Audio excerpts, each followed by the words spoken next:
الحمد لله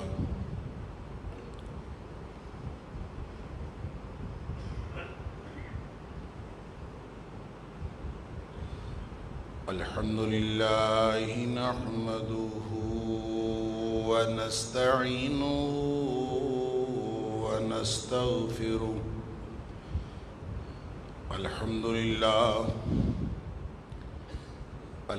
لله نحمده ونستعينه ونستغفره ونؤمن به ونتوكل عليه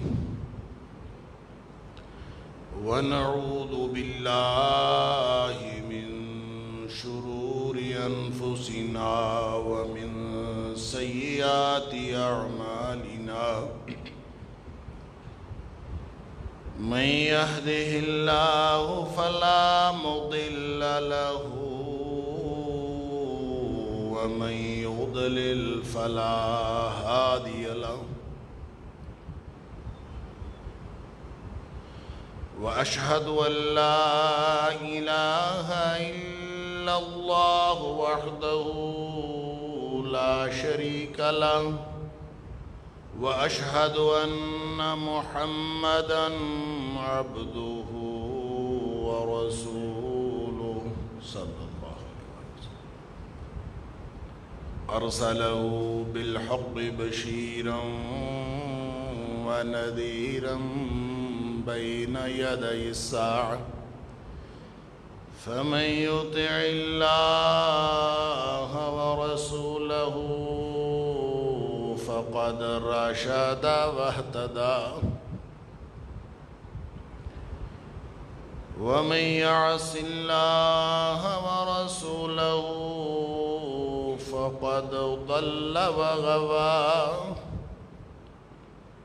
فإنه لا يضر إلا نفسه ولا يضر الله شيئا. نسأل الله ربنا أن يجعلنا ممن يطيعه ويطيع رسوله ويتبع رضوانه ويجتنب سخطه. فإنما نحن به وله. أما بعد فإن خير الحديث كتاب الله وخير الهدي هدي محمد صلى الله عليه وآله وسلم. وشر الأمور محدثاتها وكل محدثة بدعة وكل بدعة ضلالة وكل ضلالة في النار. فأعوذ بالله السميع العليم من الشيطان الرجيم من همزه ونفخه ونفثه. بسم الله الرحمن الرحيم. والعصر إن الإنسان لفي خسر إلا الذين آمنوا وعملوا الصالحات وتواصوا بالحق وتواصوا بالصبر. اللهم صل على محمد وعلى آل محمد كما صليت على إبراهيم وعلى آل إبراهيم إنك حميد مجيد. اللهم بارك على محمد وعلى آل محمد كما باركت على إبراهيم وعلى آل إبراهيم إنك حميد مجيد.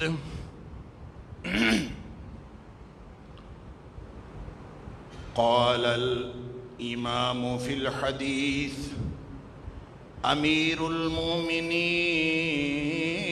في الحديث محمد بن إسماعيل البخاري.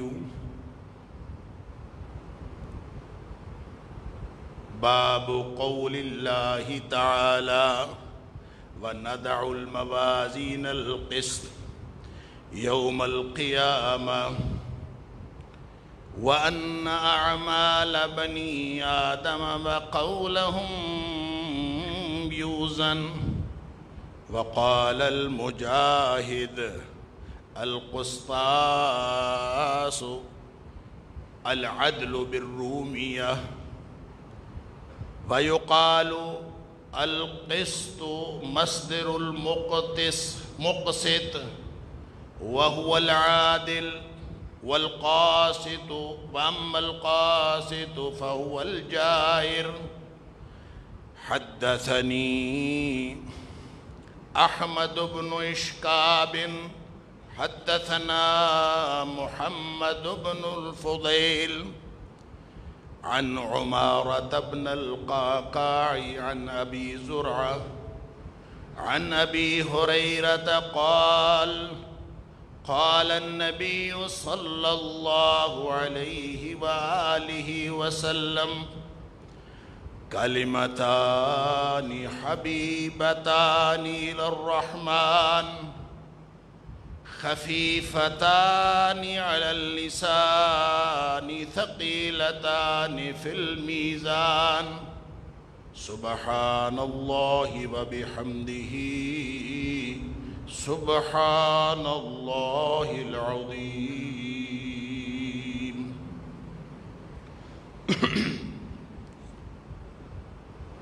امام المحدثین امیر المومنین فی الحدیث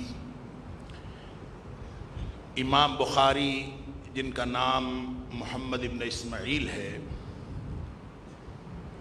ان سے اللہ نے ایک کام لیا کہ نبی اکرم صلی اللہ علیہ وآلہ وسلم کے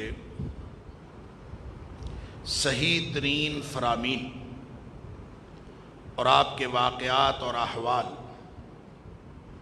وہ جمع کیے اور اس میں صحت کا متن اور سند کے اعتبار سے اس قدر خیال رکھا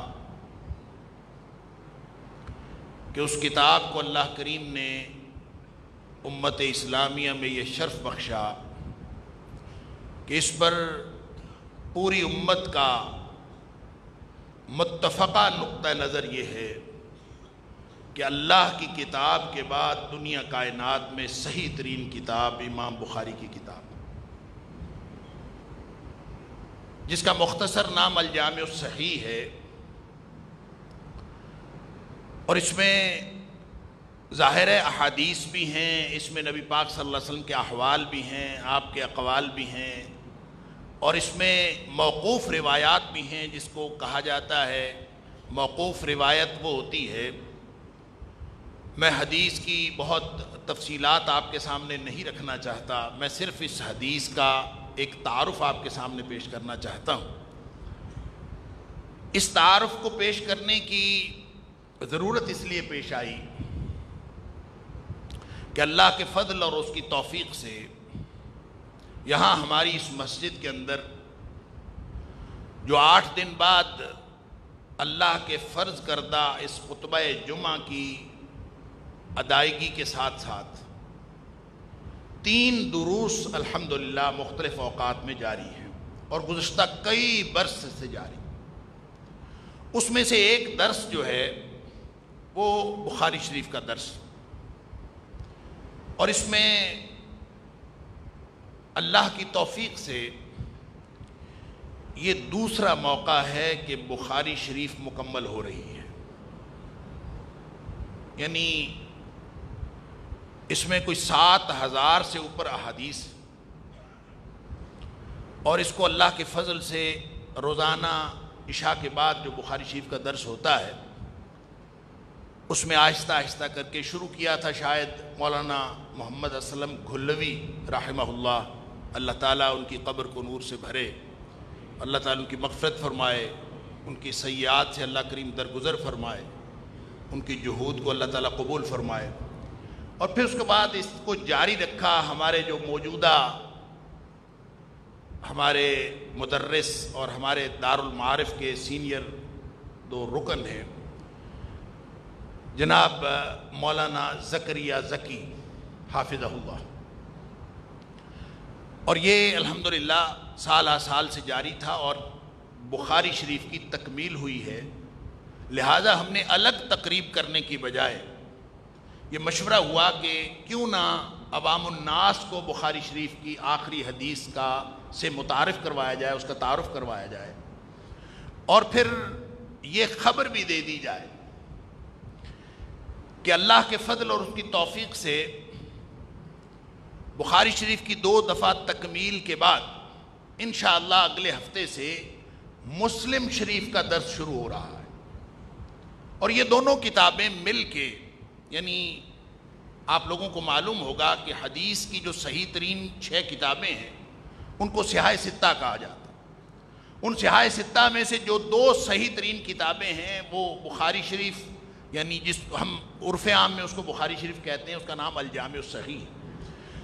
امام بخاری کی الجامع الصحیح اور امام مسلم کی الجامع الصحیح، یہ دونوں صحیح ترین کتابیں، اور جس بات پر یا جس حدیث پر، اور بہت ساری احادیث ہیں جن پر ان دونوں نے اتفاق کیا، جس حدیث پر یہ دونوں محدث جو اتفاق کر جائیں، یہ دونوں صحیح ترین کتابیں، بلکہ بعض لوگوں کا تو خیال ہے امام مسلم کی الجامع الصحیح امام بخاری کے بالکل برابر ہے، کوئی درجہ امام بخاری کو آگے نہیں دیا جا سکتا۔ دونوں کے اصول حدیث لینے کے، اس کو پرکھنے کے، وہ سارے تقریباً برابر۔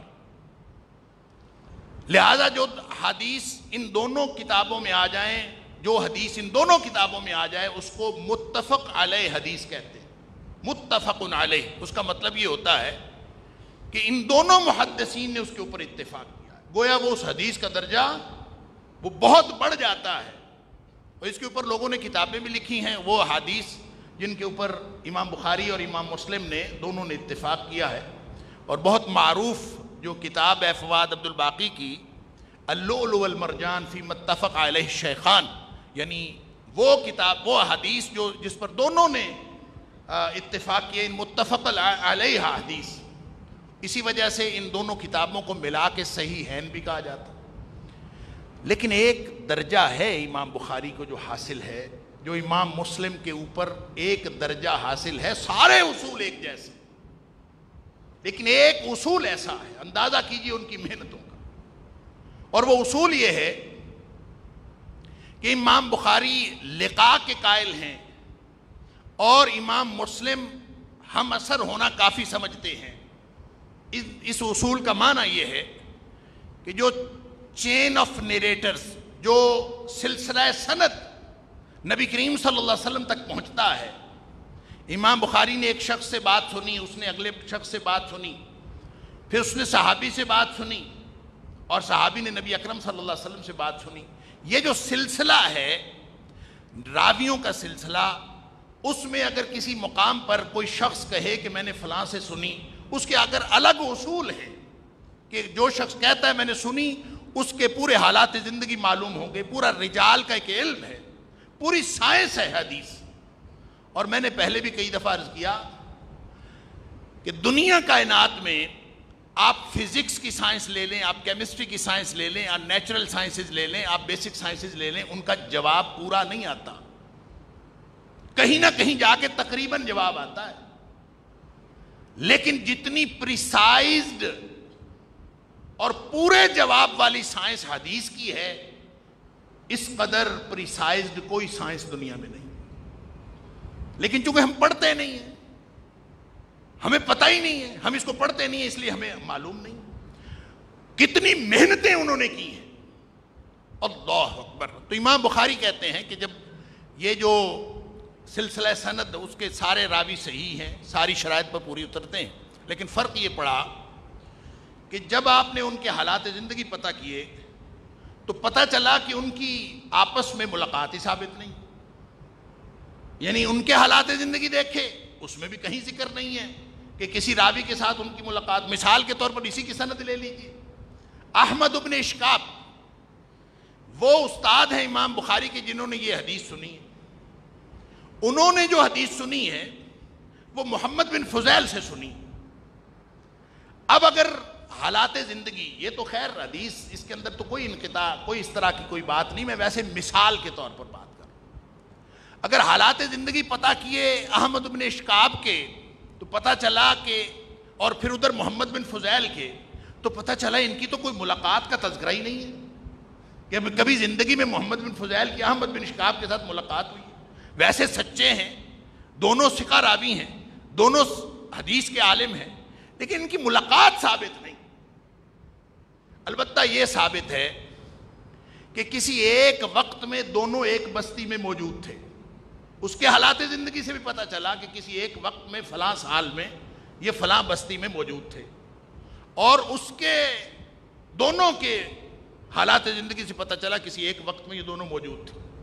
لہذا جب دونوں ایک ہی بستی میں ایک ہی وقت میں موجود تھے تو اس کا مطلب ہے ملاقات تو ہوئی ہوگی نا.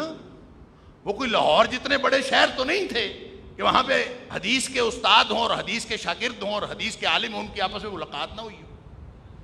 لہذا امام مسلم کہتے ہیں کہ ملاقات نہ بھی ہوئی ہو، ہم اثر ہونا کہ دونوں ایک وقت میں ایک بستی میں موجود تھے، یہ کافی ہے اس سے حدیث لینے. امام بخاری کہتے ہیں کہ نہیں، جب تک ملاقات ثابت نہ ہو حدیث نہیں لینی. یہ ہے وہ درجہ جس کی وجہ سے امام بخاری کی کتاب کو اصح الکتب بعد کتاب اللہ الباری کہتے ہیں کہ الجامع الصحیح بخاری جو ہے وہ اللہ کی کتاب کے بعد صحیح ترین کتاب ہے. بہرحال یہ جو آخری حدیث ہے اس کے اندر بھی آپ امام بخاری کتاب کو پڑھیں.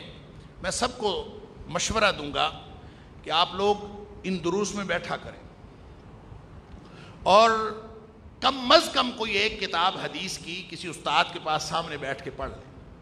پھر آپ کو سمجھ آئے گی کہ کتنی محنت ہے. اب امام بخاری جو ہیں انہوں نے یہ 7000 اور کچھ حدیث جس میں مقررات بھی ہیں، مقررات ملا کے اگر مقررات نکال دی جائیں تو کوئی 3000 بچتی ہیں. لیکن امام بخاری کے نے یہ حدیث پتہ ہے کتنے اساتذہ سے سیکھی؟ ہم اگر حدیث سیکھنا شروع کر دیں تو 2 نہیں تو 4. اول تو ایک استاد سے حدیث پڑھ کے ہم حدیث کے عالم اپنے آپ کو سمجھنا شروع کر دیں. ایک نہیں تو زیادہ زیادہ 2 استاد. حالانکہ آج ذرائع رسل و رسائل بھی بہت ہیں، ذرائع آمد و رفت بھی بہت ہیں، آپس میں رابطہ بھی بہت ہے، لیکن ہم زیادہ سے زیادہ ایک نہیں تو 2 اساتذہ سے سیکھ لیں گے، 2 نہیں تو 4 سے سیکھ لیں گے. آپ کو معلوم ہے اس دور میں امام بخاری نے حدیث کتنے اساتذہ سے سیکھی؟ امام بخاری کے شیوخ کی تعداد 1080 ہے. 1080 لوگوں سے حدیث پڑھی. اللہ اکبر، یہ ہے محنتیں ان لوگوں کی. اور پھر امام بخاری کا امتیاز یہ بھی ہے کہ وہ مختلف جگہوں پہ جو حدیث بیان کرتے ہیں، جب تکرار آتی ہے حدیث جگہ جگہ پہ آتی تو وہاں پہ مختلف سند سے بیان کرتے ہیں، مختلف سلسلہ سند سے بیان کرتے ہیں. اب یہ جو حدیث ہے سبحان اللہ و بحمدہ سبحان اللہ العظیم کہ نبی پاک صلی اللہ علیہ وسلم نے فرمایا کہ یہ 2 کلمات ایسے ہیں کہ جو اللہ کو بہت پیارے ہیں اور زبان پہ بہت ہلکے ہیں اور میزان میں ان کا وزن بہت ہے. یہ حدیث امام بخاری نے 3 جگہ پہ اپنی پوری کتاب میں 3 جگہ پہ بیان کی. اور احمد بن اشکاب یہ جو راوی ہیں کہ کہتے ہیں حدثنی احمد بن اشکاب، مجھے یہ بات احمد بن اشکاب نے بتائی. تو یہ احمد بن اشکاب سے یہ حدیث امام بخاری نے ان کے علاوہ کسی اور نے امام احمد بن اشکاب سے روایت نہیں کیا. اور احمد بن اشکاب سے امام بخاری نے صرف یہ حدیث روایت کی ہے، اس کے علاوہ کوئی اور حدیث روایت نہیں کی. اندازہ کریں. اور جب یہ 2 اور جگہ پہ یہ حدیث کتاب الدعوات کے اندر آئی ہے اور کتاب الایمان والنذور کے اندر آئی. یہ جب ائمہ جو ہیں ائمہ حدیث جب حدیث کی چیپٹرائزیشن کرتے ہیں، اپنی کتاب کی تبویب کرتے ہیں، اس کے باب بناتے ہیں، تو اس کا نام رکھتے ہیں کتاب. یعنی ہم جس کو باب کہیں گے ان کے ہاں اس کا نام ہوتا ہے کتاب. اور کتاب کے بعد یہ جو اگلی تقسیم ہوتی ہے، جو ذیلی باب بنتا ہے، اس کا نام باب ہوتا ہے. لہٰذا امام بخاری نے اپنی پوری جو کتاب ہے حدیث کی، اس کو 96 کتابوں میں تقسیم کیا، 96. اور اس کے اندر جو ابواب ہیں، یعنی ہر کتاب کے نیچے ابواب ہیں، ان کی تعداد 3857 ہے. 3857 ابواب ہیں. اور پھر جب ہم کتاب التوحید میں آتے ہیں، اور کتاب التوحید میں آ کے یہ آخری کتاب کتاب التوحید ہے. اچھا، باقی سارے محدثین نے اور تقسیم کی ہے بابوں کی، امام بخاری نے ابواب کی تقسیم اور طرح سے کی. دوسرے ائمہ کوئی ترتیب لگاتے ہیں، کتاب الطہارہ پہلے آ جائے، کتاب العلم پہلے آ جائے. امام بخاری نے سب سے پہلی کتاب رکھی ہے کتاب بدء الوحی، بلکہ کہنا چاہیے کتاب بدء الوحی. کس طرح سے وحی کا آغاز ہوا، یہ کتاب سب سے پہلی ہے. اور آخری کتاب کتاب التوحید ہے. اور جب یہ کتابوں کی تقسیم یہ کرتے ہیں ائمہ، تو پھر اس میں یہ بھی خیال رکھتے ہیں کہ اس حدیث سے کون سا مسئلہ اخذ ہو رہا، اس کو اس باب میں لے جاتے ہیں. اس حدیث کو امام بخاری نے 3 کتابوں میں بیان کیا. یہ کتاب التوحید ہے جو آخری حدیث اور آخری کتاب. اس کے علاوہ کتاب الدعوات یعنی دعاؤں کی کتاب میں بھی اس کو شامل کیا. اس کے علاوہ کتاب الایمان والنذور، اس میں بھی اس کو شامل کیا. اور وہاں دونوں جگہ پہ احمد بن اشکاب سے روایت نہیں کیا. یہاں فرماتے ہیں مجھے یہ حدیث احمد بن اشکاب نے بیان کی ہے، وہاں فرماتے ہیں کتاب الدعوات میں زہیر بن حرب، ان سے حدیث سنی ہے، ان سے روایت کی ہے. اور جب کتاب الایمان والنذور میں گئے تو وہاں قتیبہ بن سعید سے سنی ہے، ان کا نام لکھا ہے کہ میں نے یہ حدیث قتیبہ بن سعید سے سنی ہے. اب اندازہ کریں حدیث ایک ہے لیکن 3 مختلف اساتذہ سے سنی. تینوں جو طرق ہیں، تینوں جو راستے ہیں، تینوں جو چینلز ہیں، وہ دنیا کائنات میں جو حدیث کے بہترین چینل ہو سکتے ہیں ان میں سے یہ ہے ان کا اعزاز. اور وہ جو آپ نے سنا ہوگا کہ امام بخاری کو 3 لاکھ حدیثیں یاد تھیں، اور یہ جو حدیث کے سے ناواقف لوگ، جن کو حدیث کے علم کا الف بے کا بھی پتہ نہیں ہوتا، کچھ نہیں پتہ ہوتا، وہ حدیث کے اوپر اعتراض کرتے ہیں کہ جی ٹوٹل حدیث اگر ملا لیں ساری کتابوں کی، وہ ملا کے حدیث کی تعداد تو 30-35 ہزار سے زیادہ ہے ہی نہیں. تو امام بخاری کو 3 لاکھ حدیثیں کون سی یاد تھیں؟ وہ 3 لاکھ حدیث اصل میں سند کے اعتبار سے تھی. جب ایک سند مختلف ہو جاتی ہے تو حدیث کی وہ ایک تعداد گن لی جاتی ہے. اس اعتبار سے امام بخاری کو مختلف سندوں کے اعتبار سے 3 لاکھ حدیث یاد تھیں، اور ان میں سے امام بخاری نے صحیح ترین 7000 اور کچھ 100، 7275 یا 7293 اتنی احادیث جو ہیں وہ اپنی بخاری کے لیے منتخب کی. بات میں یہ کر رہا تھا کہ اس کو آخری حدیث کو امام بخاری نے امام احمد بن اشکاب اپنے استاد سے نقل کیا ہے، اور فرماتے ہیں کہ انہوں نے مجھے یہ بات بتائی. انہوں نے محمد بن فضیل سے، انہوں نے عمارہ سے، اور عمارہ نے یہ حدیث سنی ابو زرع سے. اب یہ ہے سند، اور جس کا دنیا کائنات میں کسی اور علم کے ساتھ تعلق ہی کوئی نہیں ہے سوائے حدیث کے. اور حضرت عبداللہ بن مبارک کا یہ قول امام مسلم نے اپنے مقدمے میں لکھا ہے، اور فتح الباری میں امام ابن حجر وغیرہ نے سب نے اس قول کو نقل کیا ہے. عبداللہ بن مبارک رحمہ اللہ فرماتے ہیں کہ یہ جو دین کی بقا ہے، اور دین جو قائم ہے، اور دین جو پیور ہم تک پہنچا ہے، اس کی وجہ یہ سندیں ہیں، سند کا علم ہے. لولا الاسناد، اگر یہ اسناد کا علم نہ ہوتا، اگر یہ سندیں نہ ہوتی، ہم سے لے کر نبی کریم صلی اللہ علیہ وسلم تک کوئی پیور صاف ستھرا راستہ نہ ہوتا علم کا پہنچنے کا، لولا الاسناد، اگر یہ اسناد نہ ہوتی تو پھر ہمارے ساتھ ہوتا کیا؟ اللہ اکبر، لقال من شاء ما شاء، تو پھر جس کا جو دل کرتا وہ کہتا پھرتا، پھر وہ نبی کریم صلی اللہ علیہ وسلم نے کیا فرمایا ہے کیا نہیں فرمایا تو صحابہ سارا گمگڑت ہو جاتا۔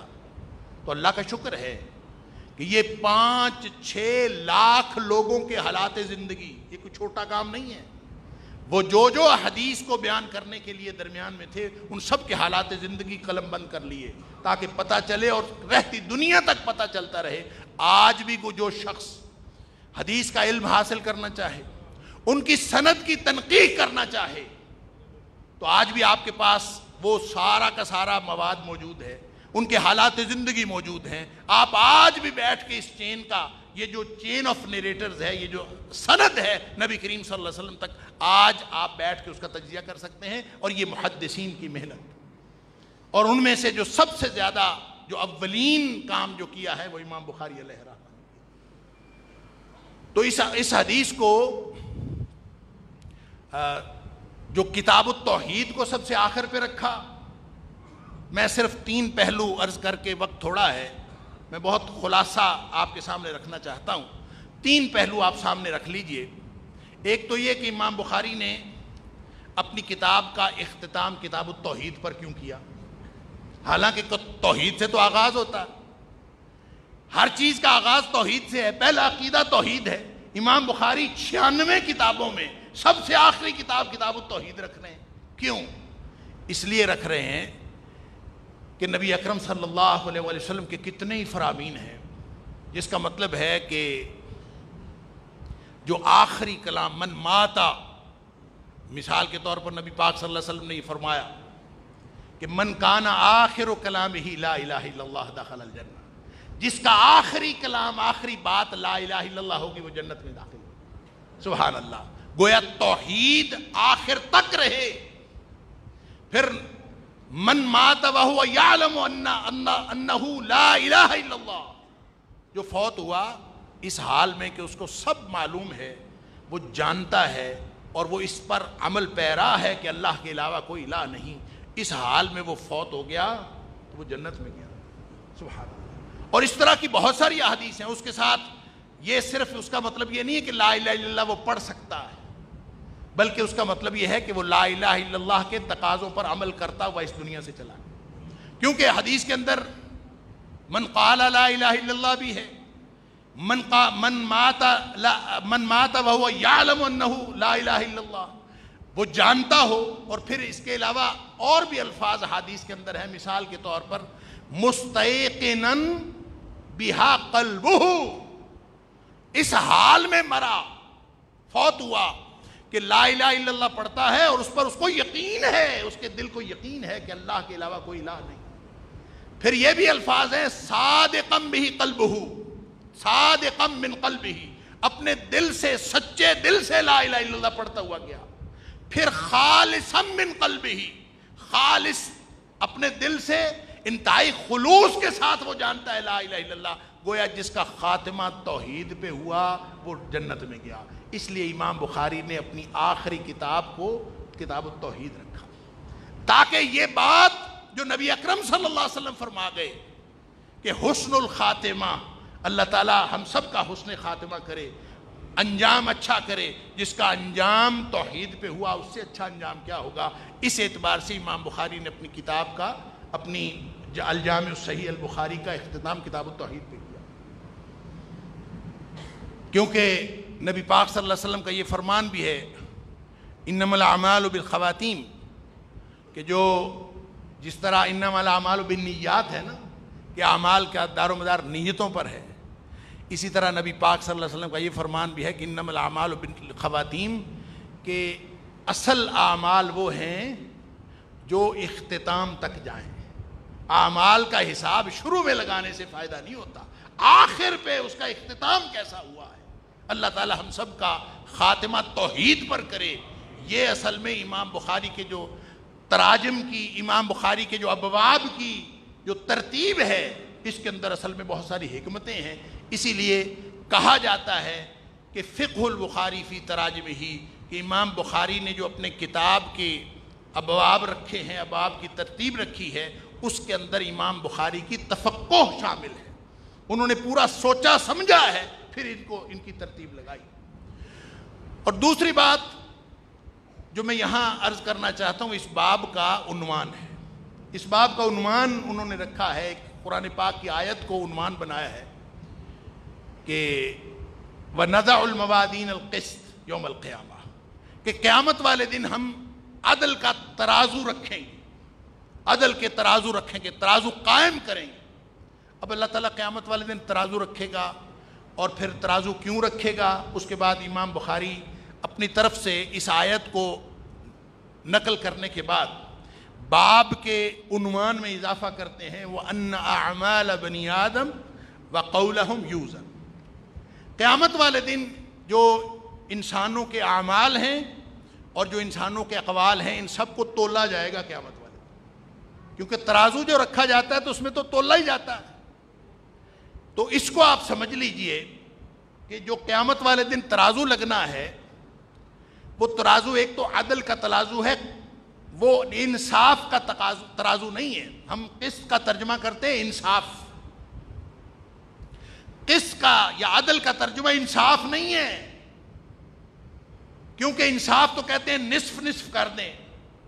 کسی کا حساب کرنا ہو تو آدھا ادھر ڈال دیں، آدھا ادھر ڈال دیں، تو یہ انصاف ہے. آدھا آدھا، یہ آدھا آدھا انصاف نہیں ہوتا. آدھا آدھا عدل نہیں ہوتا، انصاف ہوتا ہے، عدل نہیں ہوتا. اور عدل کیا ہے؟ عدل یہ ہے کہ جس کا جتنا حق بنتا ہے اس کو دے دیا جائے. اور نبی کریم صلی اللہ علیہ وسلم نے فرمایا کہ وہ ترازو اتنا بڑا ہے، کیونکہ یہاں پہ موازین اللہ کریم نے جمع بیان کیا ہے، اور جمع مفسرین لکھا اس لیے بیان کیا ہے کہ اس کی تعظیم کے لیے. اتنا بڑا ترازو ہے کہ اس میں دنیا کائنات کے سارے ترازو بھی آ جائیں، بلکہ نبی پاک صلی اللہ علیہ وسلم فرمایا 7 آسمان 7 زمینیں اس کے اندر آ جائیں، وہ پلڑا نہیں بھرتا. اتنا بڑا کوئی ترازو ہے اللہ. لیکن مومن کے خالص کیے ہوئے ایک عمل سے پلڑا بھر جاتا ہے.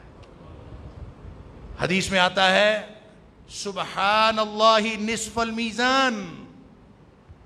آدمی دل سے اللہ کو ہر عیب اور نقص سے پاک سمجھ لے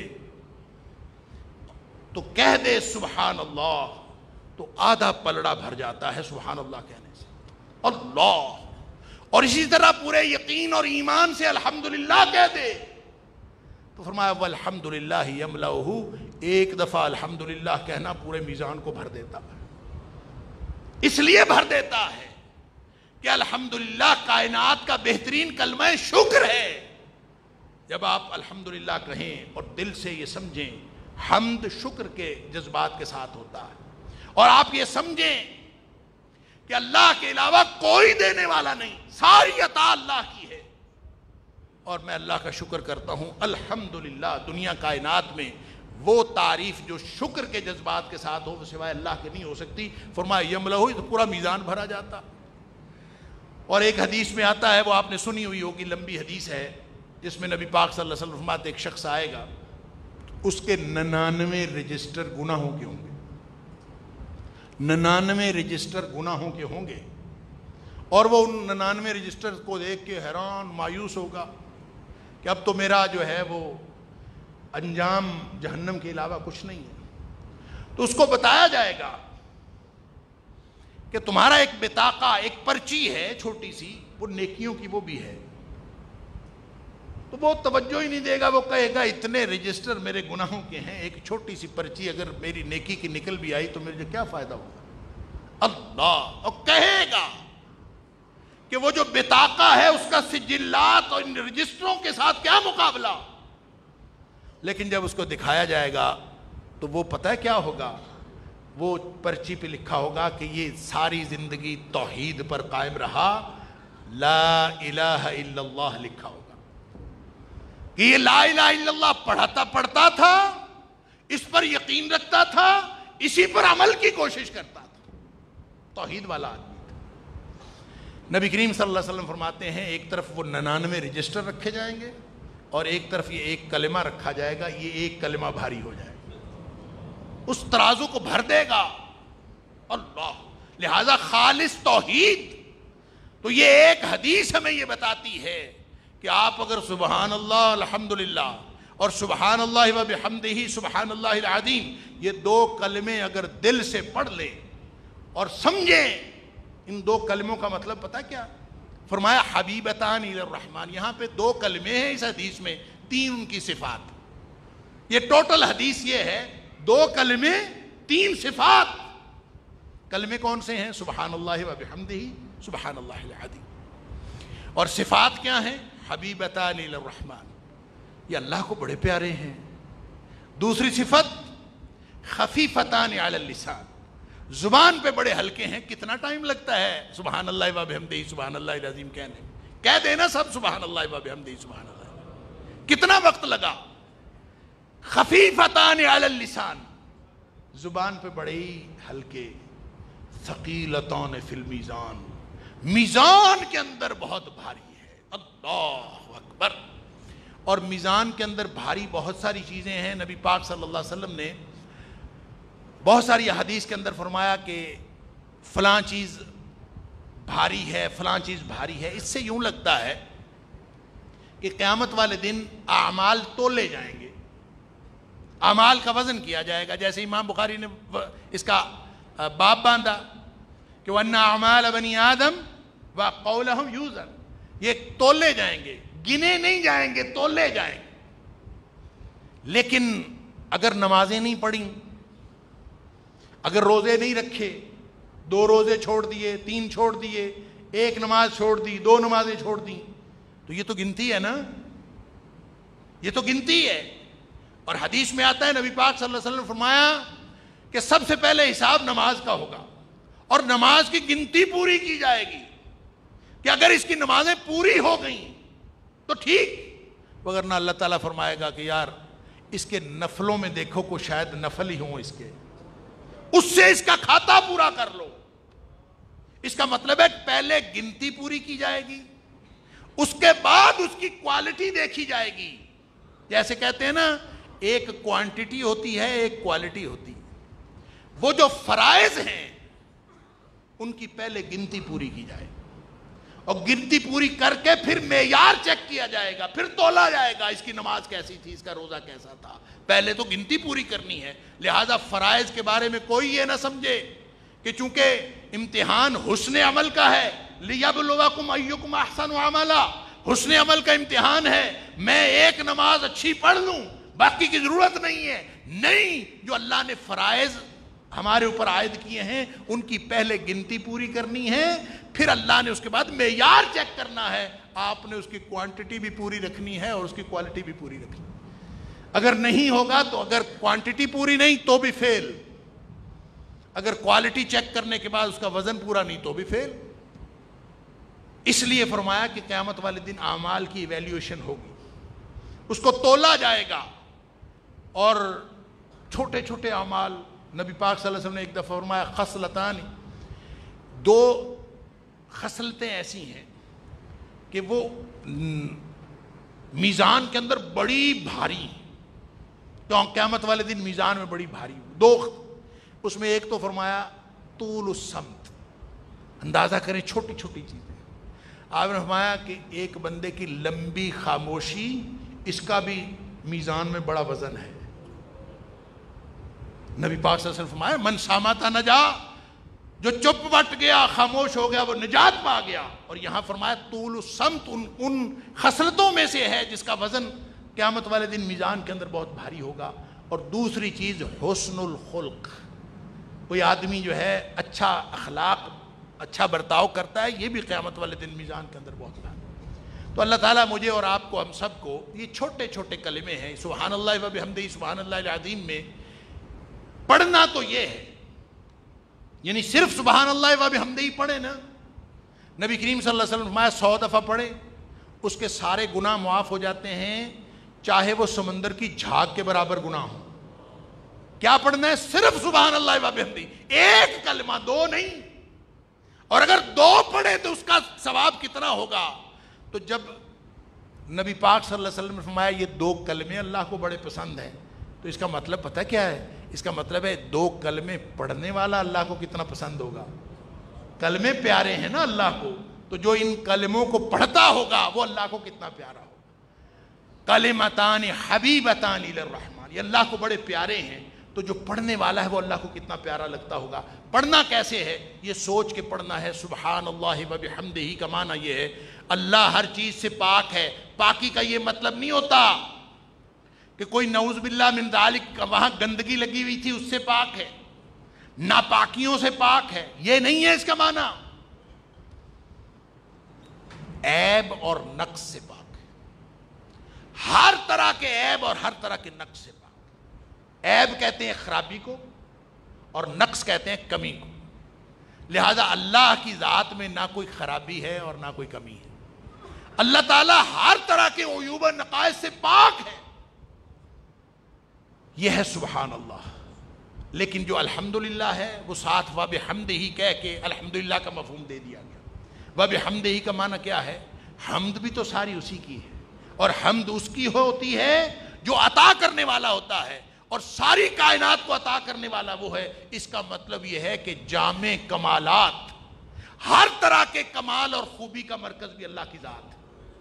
لہٰذا جب یہ سمجھ کے آپ اللہ کی ذات کے بارے میں تصور کر کے سبحان اللہ و بحمدہ پڑھیں گے، 100 دفعہ تکرار کریں سبحان اللہ و بحمدہ سبحان اللہ و بحمدہ، تو یہاں گناہ معاف ہوتے ہیں۔ اور اگر تکرار سبحان اللہ و بحمدہ سبحان اللہ العظیم کی ہوگی تو اس سے انسان اللہ کا پیارا ہو جاتا ہے، اور قیامت والے دن یہ اللہ کے یہ میزان میں بھی بہت بھاری ہوں گے۔ اللہ تعالیٰ مجھے اور آپ کو ہم سب کو توحید پر قائم رہنے اور توحید پر زندگی گزارنے کی توفیق عطا فرمائے۔ آج اللہ کے فضل سے ہم نے کسی حد تک تعارف حاصل کر لیا بخاری شریف کی آخری حدیث کا، تو انشاءاللہ کوشش کریں گے بشرط زندگی اور بشرط توفیق الہی اگلے جمعے میں مسلم شریف جو اگلا درس شروع ہو رہا ہے اس کی پہلی حدیث کا ہم تعارف حاصل کر لیں انشاءاللہ۔ اگلے جمعے میں یہ تعارف ہو جائے گا، پھر اس کے بعد انشاءاللہ یہاں درس کا آغاز ہو جائے گا۔ اللہ تعالی ہم سب کو توفیق عطا فرمائے اور ہماری کوششیں کاوشیں قبول فرمائے۔ وآخر دعوانا الحمدللہ رب العالمین۔